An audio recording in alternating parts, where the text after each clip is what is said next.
സുരേന്ദ്ര, ഒന്നിങ്ങോട്ട് വന്നേ. എനിക്ക് നിന്നോട് ഒരു കാര്യം പറയാനുണ്ട്. ജോലി കഴിഞ്ഞ് വരുമ്പോഴാണ് ശിവൻ അങ്ങനെ വന്ന് വിളിക്കുന്നത്. തൻ്റെ ഒരു നല്ല സുഹൃത്താണ് ശിവൻ. പലപ്പോഴും ഒരുമിച്ചാണ് ജോലിക്ക് പോകാറുള്ളത്. ശിവന് പെയിൻറ്റിംഗാണ് ജോലി. പെയിൻറ്റിങ് ജോലി ഉള്ളപ്പോൾ അവൻ്റെ കൂടെ പോകും, അല്ലാത്ത സമയത്ത് വാർക്കപ്പണിക്ക് പോകും.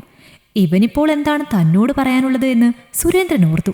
പിന്നെ അവൻ്റെ കൂടെ ചെന്നു. എടാ മിനി, അവളെ നീ ഒന്ന് ശ്രദ്ധിക്കുന്നത് നന്നായിരിക്കും. ശിവൻ അങ്ങനെ പറഞ്ഞപ്പോൾ ഒന്നും മനസ്സിലാകാതെ സുരേന്ദ്രൻ അയാളെ നോക്കി. മിനി തൻ്റെ ഭാര്യയാണ്, അവളെ ശ്രദ്ധിക്കാൻ പറയുന്നത് എന്തിനാണ് എന്ന് സുരേന്ദ്രൻ എത്ര ആലോചിച്ചിട്ടും മനസ്സിലായില്ല. എടാ, എന്താ പ്രശ്നം? എന്തെങ്കിലും ഉണ്ടെങ്കിൽ വാ തുറന്ന് പറ, സുരേന്ദ്രൻ പറഞ്ഞു. ഉടനെ ശിവൻ തൻ്റെ ഫോണിലെ ഒരു വീഡിയോ ക്ലിപ്പ് അവന് കാണിച്ചു കൊടുത്തു. അതിൽ തൻ്റെ ഭാര്യ ആരോടോ വീഡിയോ കോളിൽ സംസാരിക്കുകയാണ്. കൊഞ്ചിക്കുഴഞ്ഞാണ് സംസാരം. പതിയെ വിളിച്ച ആള് ആവശ്യപ്പെട്ടതനുസരിച്ച് തൻ്റെ ചുരിദാർ അവൾ ഊരി മാറ്റി. അതിനുശേഷം ബാക്കിയുള്ള വസ്ത്രവും. പിന്നെ അയാൾ പറയുന്നത് പോലെയൊക്കെ ചെയ്യുന്നുണ്ട്. അത് കണ്ടപ്പോൾ തല ചുറ്റുന്നത് പോലെ തോന്നി സുരേന്ദ്രന്. തളർച്ചയോടെ അയാൾ അവിടെ ഇരുന്നു. എടാ, നീ ഇങ്ങനെ ടെൻഷൻ അടിച്ചിട്ട് പ്രയോജനമൊന്നുമില്ല. വിവരമില്ലാത്തതിൻ്റെ പ്രശ്നമാണ്. ഓരോരുത്തർ ഇതുപോലെ ഓരോ പെണ്ണുങ്ങളെ വഴിതെറ്റിക്കാൻ നടക്കുകയാണ്. ഇതൊന്നും അറിയാതെ ഇവളുമാരാണെങ്കിൽ ആ ട്രാപ്പിൽ പോയി വീഴുകയും ചെയ്യും. നീ നന്നായി ഒന്ന് പറഞ്ഞു മനസ്സിലാക്ക്, ശിവൻ പറഞ്ഞപ്പോൾ സുരേന്ദ്രൻ്റെ കണ്ണുകൾ നിറഞ്ഞു. എടാ, എന്നാലും അവക്കിതെങ്ങനെ ചെയ്യാൻ തോന്നി? ഒരു ദിവസം പോലും അവളും മക്കളും പട്ടിണി കിടക്കരുത് എന്ന് കരുതിയല്ലേ ഞാനിങ്ങനെ ഓരോ ജോലിക്കായി പോയിക്കൊണ്ടിരിക്കുന്നത്. അവളുടെ കാര്യത്തിൽ ഇന്ന് വരെ ഞാൻ എന്തെങ്കിലും ഒരു മുടക്കം വരുത്തിയിട്ടുണ്ടോ?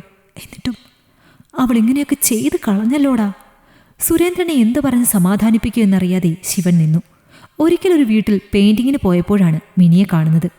ആകെ കൂടിയുള്ളത് അമ്മയാണ്. അവർക്കാണെങ്കിൽ എന്തോ മാരക രോഗവും. മിനി കഷ്ടപ്പെട്ട് ഓരോ വീട്ടിൽ ജോലിക്ക് പോയി കിട്ടുന്നത് കൊണ്ട് അവർ കഴിയുന്നത്. പക്ഷേ അമ്മയെ ചികിത്സിക്കാനുള്ള പണമൊന്നും അവളുടെ കയ്യിലുണ്ടായിരുന്നില്ല.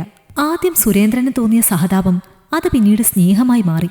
സത്യം പറഞ്ഞാൽ എനിക്ക് സുരേന്ദ്രനെ വിവാഹം കഴിക്കുന്നത് ലോട്ടറി അടിക്കുന്നത് പോലെ ആയിരുന്നു. സുരേന്ദ്രൻ്റെ വീട്ടിൽ പറയത്തക്ക പ്രാരാബ്ദമൊന്നുമില്ല. അവനാണെങ്കിൽ നല്ല അധ്വാനിയും, ഒരു കള്ളു കുടിക്കില്ല, ബീഡി വലിക്കില്ല. കിട്ടുന്ന പണം മുഴുവൻ കുടുംബത്തിന് വേണ്ടി ചിലവഴിക്കും. സുരേന്ദ്രൻ്റെ വീട്ടിൽ അമ്മയും അച്ഛനും ഒരു പെങ്ങളുമാണ് ഉണ്ടായിരുന്നത്. പെങ്ങളെ വിവാഹം ചെയ്തയച്ചു. പിന്നെ അവൻ്റെ അച്ഛനെയും അമ്മയെയും അവൻ പൊന്നുപോലെ നോക്കി. എന്നാൽ മിനി ചെന്ന് 3 മാസം കഴിഞ്ഞപ്പോഴേക്ക് മിനി സുരേന്ദ്രനെയും കൊണ്ട് അവളുടെ വീട്ടിലേക്ക് പോന്നു. സുരേന്ദ്രൻ്റെ അച്ഛനും അമ്മയും അത്ര പ്രശ്നക്കാരൊന്നുമല്ല. എന്നിട്ട് പോലും അവൾ അവരുമായി വഴക്കിട്ടു. സമാധാനം മാത്രം ആഗ്രഹിച്ച സുരേന്ദ്രൻ അവൾ പിണങ്ങോ എന്ന് കരുതി അവളുടെ കൂടെ അവളുടെ വീട്ടിൽ പോയി സ്ഥിര താമസം തുടങ്ങിയെങ്കിലും അച്ഛനും അമ്മയ്ക്കും ഉള്ളത് അവൻ അവിടെ എത്തിക്കാനും മറന്നില്ല. മിനിയുടെ വീട്ടിലെ കാര്യങ്ങളെല്ലാം അവൾ അവനെ കൊണ്ട് ചെയ്യിപ്പിച്ചു. ഓട് വീട് വാർപ്പാക്കി. അതിനുള്ളിലേക്ക് ആവശ്യമുള്ള സാധനങ്ങളെല്ലാം വാങ്ങിപ്പിച്ചു. അമ്മയുടെ ചികിത്സ പോലും അവൻ്റെ പണം കൊണ്ടാണ് നടന്നത്. ഒരു ഓപ്പറേഷൻ അവർക്ക് വേണ്ടി വന്നു. അതിനുള്ള പണവും സുരേന്ദ്രൻ തന്നെയാണ് കണ്ടെത്തിയത്. ഇതിനിടയിൽ അവർക്ക് 2 പെൺകുട്ടികൾ ജനിച്ചു. ഇടയ്ക്ക് സുരേന്ദ്രൻ തൻ്റെ കുട്ടികളുമായി സ്വന്തം വീട്ടിലേക്ക് പോകും, അച്ഛനും അമ്മയും അവരെ കാണിച്ചു കൊടുക്കാൻ. അത്ര പോലും മിനി അവരുടെ വീട്ടിലേക്ക് ചെന്നില്ല. അവൾക്ക് ഇഷ്ടമില്ലാത്തതൊന്നും ചെയ്യാൻ സുരേന്ദ്രൻ നിർബന്ധിക്കാറുമില്ല. അങ്ങനെ ഇരിക്കുമ്പോഴാണ് തനിക്കൊരു സ്മാർട്ട് ഫോൺ വേണമെന്ന് പറഞ്ഞ് മിനി വാശി പിടിച്ചത്.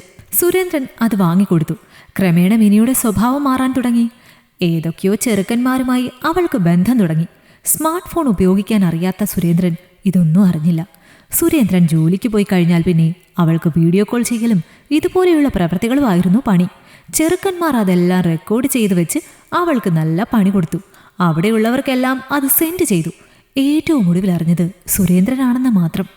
ശിവൻ അറിഞ്ഞപ്പോൾ അവൻ എന്തു വേണമെന്ന് അറിയില്ലായിരുന്നു. സുരേന്ദ്രനോട് പറഞ്ഞാൽ അയാൾ ഒരുപാട് വിഷമിക്കുമെന്ന് ശിവൻ ഉറപ്പായിരുന്നു.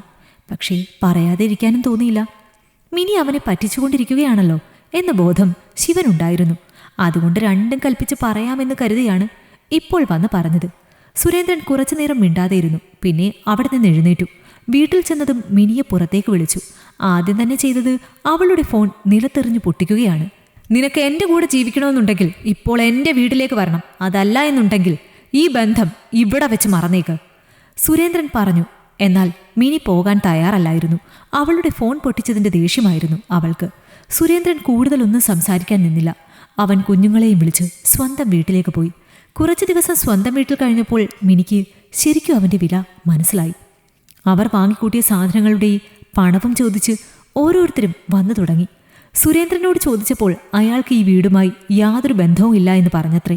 മിനിയോടവർ പണം ചോദിച്ചു. അതോടെ അവൾക്ക് നിക്കക്കള്ളിയില്ല എന്ന അവസ്ഥയായി. ഒടുവിൽ മാപ്പ് പറഞ്ഞ് സുരേന്ദ്രന്റെ കാല് പിടിച്ചു. ഇപ്പോൾ സുരേന്ദ്രന്റെ വീട്ടിൽ അടങ്ങി ഒതുങ്ങി കഴിയുകയാണ് മിനി. അവളുടെ മേൽ അവന്റെ അച്ഛൻ്റെയും അമ്മയുടെയും കണ്ണ് എപ്പോഴും ഉണ്ടാകും. ഒരിക്കൽ വിശ്വാസം നഷ്ടപ്പെട്ടാൽ പിന്നെ അങ്ങനെയാണ്, വിധേയത്വത്തോടെ കഴിയേണ്ടി വരും. ഈ കഥ നിങ്ങൾക്കിഷ്ടമായെങ്കിൽ ലൈക്ക് ചെയ്യൂ. നിങ്ങളുടെ അഭിപ്രായങ്ങൾ കമന്റായി രേഖപ്പെടുത്തൂ. കൂടുതൽ കഥകൾ കേൾക്കാൻ ഈ ചാനൽ സബ്സ്ക്രൈബ് ചെയ്യൂ.